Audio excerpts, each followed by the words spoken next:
12 tips para humaba ang buhay, para umabot at least 60, 70 years old. Kung mapapahaba pa natin ng 90 to 100 years old, mas maganda, di ba? Pero basically, itong 12 tips, iwas lang sa maagang pagkakasakit, di ba? Meron tayong nababalitaan, iba bigla na lang nagkakasakit. So, itong mga tips, higher chance na haba buhay mo. Number 1, dapat makontrol ang blood pressure at makontrol ang blood sugar mo. Yan talaga ang pangunahing gagawin. Kasi pag hindi na-control ang blood pressure mo, let's say 170/100, mataas, delikado, baka ma-stroke tayo, bigla may pumutok dito. So, ikli ang buhay. So, blood pressure dapat 120 o 130 lang yan. Blood sugar, napakahalaga din. Dapat normal, 100 mg per DL o medyo mild lang yung diabetes mo. Mga 120 mg per DL, mas mababa. Oras na hindi makontrol ang blood sugar, na dyan yung komplikasyon. Magki-kidney failure, magdadialysis, magkaka-heart attack, masisira yung paa, magkakasugat. So, blood pressure, blood sugar, yan talaga. Pag na-control mo, pwede mo makontrol sa pagkain, sa dieta, sa exercise, or pwede makontrol sa pag-inom ng maintenance medicines pag hindi na kaya. Let's say, mataas talaga yung blood pressure, talaga may lahi kayo ng high blood, diabetes, hindi na makuha ng dieta, so kailangan nyo ng maintenance. Okay lang yan. Basta makontrol ang blood pressure, blood sugar, plus 9 years yan sa life expectancy mo. So, ang ibig sabihin, anong ibig sabihin ng plus 9 years? Yung isang grupo, pinag-aralan, high blood, diabetes, hindi ginagamot. Yung kabilang grupo, controlled ang blood pressure, controlled ang blood sugar. Mas mahaba ang buhay nung controlled ang blood pressure, blood sugar by 9 years. So, palagay natin, umabot sila ng 90 years old on the average dito. Yung kabila, baka 81 years old o 80 years old lang. Mas maikli by 9 to 10 years. So, napakahalaga yan. Siyempre, blood pressure, blood sugar. Kailangan din mga low salt intake para sa high blood. Konti lang kakainin, bawas junk food, matatamis na inumin. Yan din iko-control. Number 2, siyempre, para humaba ang buhay, healthy eating. Nasa pagkain talaga di ba? So, kalaban natin yung mga fast foods, di ba? Mga junk foods, yung mga processed foods, di ba? Ang gusto natin kakainin yung healthy eating, yung makukulay na gulay. Rainbow eating ang tawag dyan. Anong rainbow eating na gulay? Rainbow, red, orange, yellow, green, blue, indigo, violet. Red. Ano ba merong red? Kamatis, red. Mansanas, red, di ba? Strawberry, red, prutas. Basta red color, maganda yan, healthy yan, prutas at gulay. Orange color, mga carrots, nako, anti-cancer, ang carrot, maganda sa mata. Ano pa yung mga orange, mga kamatis, red at orange, di ba? Kalabasa, pwede rin yan. Kamote, kamote may pagka-yellow, yellow, pwede rin yan. Diba? Green, spinach, very green. Mga talbos, malunggay, very green. Kangkong, sari-saring gulay. Okra, talong, ampalaya. Especially okra and ampalaya, pang diabetes yan. So, rainbow colored. Ano yung mga blue and violet? Ube, diba? Pwede ube. Talong, talong is violet also. So, iba't ibang kulay, maganda po. Yan talaga ang ginawa ng Diyos. Makokompleto mo yung mga antioxidants, pampahaba ng buhay. Sa prutas, para sa akin, mga 3 lang ang kailangan mo talagang basically na prutas. Mansanas, maganda mansanas. Kahit diabetic, pwede mansanas. Saging, kailangan mo saging, pampalakas, potassium, at yung mga maasim, yung mga citrus fruits, na vitamin C. Pwede yan kalamansi, pwede lemon, pwede dalandan, pwede suha, yan, pwede pongkam, pwede orange. Basta meron kang maasim. Kung ano man ang meron sa inyo, vitamin C yan. Kung kalamansi juice lang, pwede na yan. So, apple, banana, at isang citrus fruits. Let's say, dalandan. Number 3, pampahaba ng buhay, kailangan kompleto ka sa tubig. Okay? 8 to 10 glasses of fluid or water in a day. Ito lang susundin nyo, 1 to 12. Malaking chance hahaba buhay nyo. Bakit? Pag kulang ang inuman ng tubig, let's say, 2-3 basong tubig ka lang sa isang araw, pwede ka magka-kidney stones, bato sa bato. Pwede ka magka-kidney disease, masisira kidneys, paano? Dehydrated ka. Pwede mag-kidney failure, pwede mag-dialysis. Pag kulang sa tubig, pwede magka-UTI. Okay? Pwede kukulubot. Actually, pag kulang sa tubig, dehydrated, pwede rin ma-heat stroke, pwede rin ma-heart failure. May bagong pag-aaral yan. Humihina ang puso pag laging dehydrated. Laging uhaw na uhaw ang katawan, kulang. Lalo na yung mga senior, madalas ma-dehydrate sila. Number 4 tip, ito sigurado, pampahaba ng buhay. Number 4, stop smoking. Yung mga naninigarilyo, ayon sa pag-aaral, 4 years ang nababawas sa buhay. Mga 4 to 6 years ang nababawas. Hindi naman 100%. Siyempre, may naninigarilyo, umaabot ng 70 years old o lampas pa. Siguro maganda lahi niya, maraming factors. Pero kung titimbangin natin talaga yung mga naninigarilyo, lalo na yung mga 1 pack a day, half pack a day, yan talaga medyo high risk eh. Kasi pwede sa batang edad, pwede edad 40 o 50, magka-lung cancer, magka-emphysema, hindi na makahinga. Pwede ma-stroke, ma-heart attack, diba? Pwede magka-throat cancer, pwede magka-prostate problem. Ang daming problema makukuha sa smoking. Kaya tigil sigarilyo, tipid ka pa. Number 5, ito po, tip ko lang para humaba ang buhay. Sa bagong panahon natin, dapat ma-handle natin ang stress.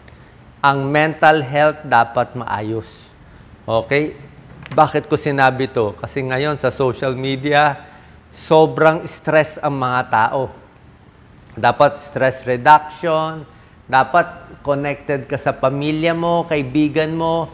Pag wala kang mga kaibigan, pag kaaway mo ang magulang mo, kaaway mo kapatid mo, mahirap may stress ka pa rin.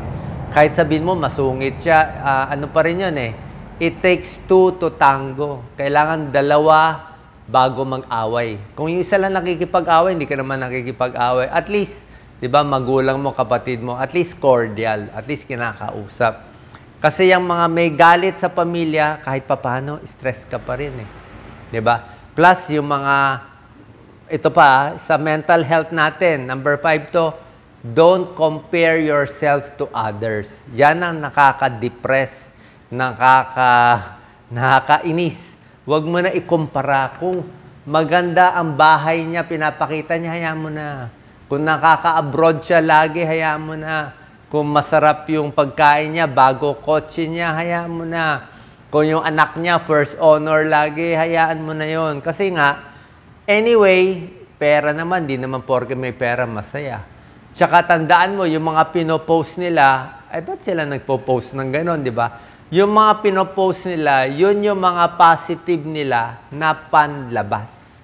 Outside nila yun Malay mo sa bahay nag-aaway, malay mo malungkot din sila, malay mo hiwalay na pala sila, may kanya-kanyang pamilya na, may kanyang-kanyang partner na yung mag-asawa. Hindi mo alam kasi panlabas lang yan pang show So, wag mo ikumpara yung panlabas na, who knows, baka pasikat lang yun na ibang tao, sa panloob mo.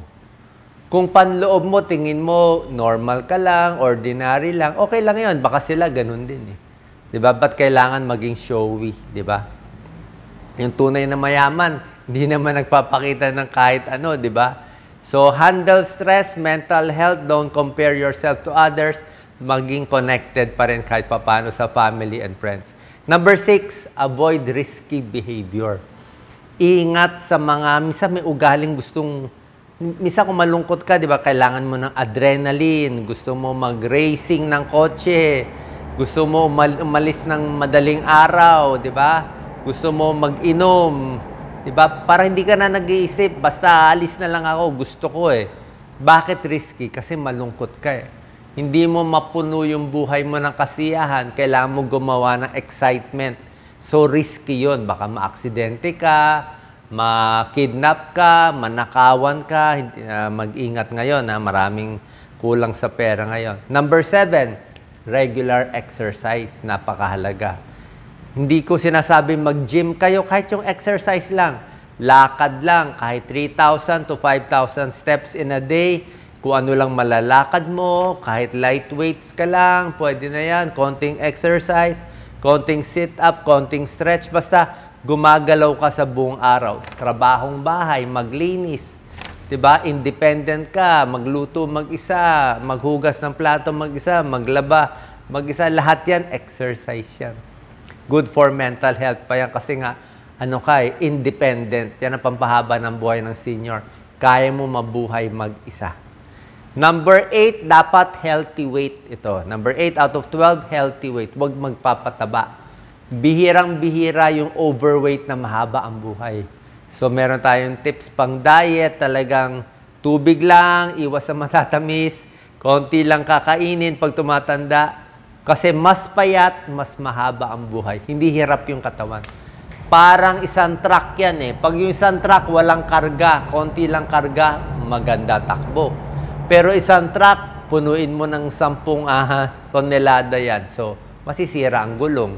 Masisira yung mga shock absorber. Masisira lahat yung sasakyan. Paano mabigat eh? Kaya pag mabigat ka, ano nangyari? Sira ang tuhod, sira ang paa, sira ang likod, puso, high blood, nababalot ng taba, diabetes, lahat yan sama-sama. Diba, mataas pa cholesterol kasi nga overweight. So, dapat, pampahaba ng buhay, maintain the weight. Number 9, iwas na lang sa alak. Okay?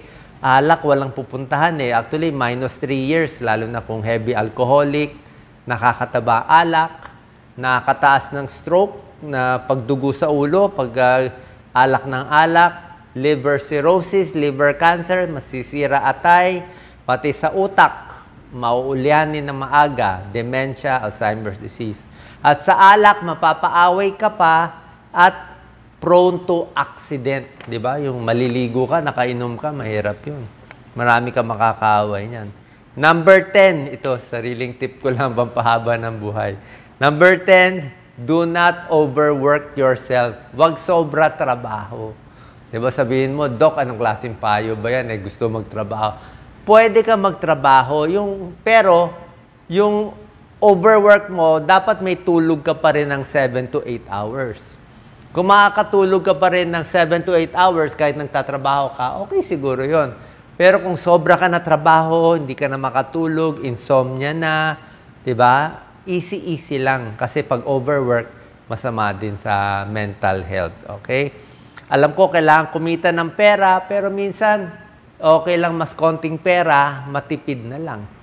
Kaysa trabaho ka ng trabaho, malaki nga sweldo mo para lang makabili ka ng mga gamit na mamahalin. Pero in the end, sira yung kalusugan mo. Pag na-hospital, gagastos ka 500,000, 1 million, lugi din, di ba? So, wag overwork. Tama-tama lang. Pag hindi kaya, baka hindi kaya. Wag na natin habulin yung kayamanan ng iba. Number 11, out of 12, dapat alam mo family history mo. Okay? Ano ba lahi sa pamilya? May lahi ba kayo ng breast cancer? O namatay ba yung isang kamag-anak breast cancer at age 50? O dapat maingat ka na. Mag-carrots ka na lagi, healthy foods ka na, iwas na taba, iwas sa sunog, pa-check mo na yung breast mo. Kung may konting bukol, pa-check na agad. So, may history ba ng heart disease? O, ingat tayo, di ba? So, dapat alam mo, family history mo, dyan mo malalaman. Mahaba ba buhay ng magulang mo? O, di mas maganda yon. O baka maagang may colon cancer. O, yun na, babantayan natin. So, based on family history, usually, parang mapre-predict mo rin eh. Kasi, syempre, yung genes natin, nakuha natin sa tatay, sa nanay natin. And lastly, number 12, pampahaba ng buhay, kailangan, syempre, check up sa doktor. Okay, blood test, BP, heart rate, check up. Sa lalaki, prostate, binabantayan lagi, edad 50 pataas.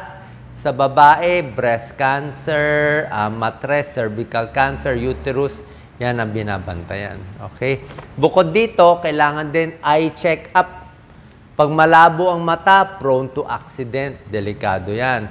Yung tenga, okay, kailangan din naman maayos ang tenga natin. Baka hindi mo marinig, may sasakyan. Tapos yung balance, importante yung balance natin. Na medyo naggagalaw tayo, naka-rubber shoes, kasi pag natumba, delikado din. And lastly, ang check upin din yung vertigo. Marami pag may edad, nagkaka-vertigo. So pag may vertigo kayo, biglang umaatake, baka matumba kayo. Diba? So kailangan din malaman ang cause ng vertigo. Meron tayong mga tips dyan. So sana po nakatulong to. 12 simple tips para mas humaba ang buhay. At syempre, dadaanin natin sa dasal at magandang misyon sa buhay. Syempre, baka swertihin tayo, mas mahaba ang buhay. Mas marami tayong magagawa sa ating kapwa. God bless po.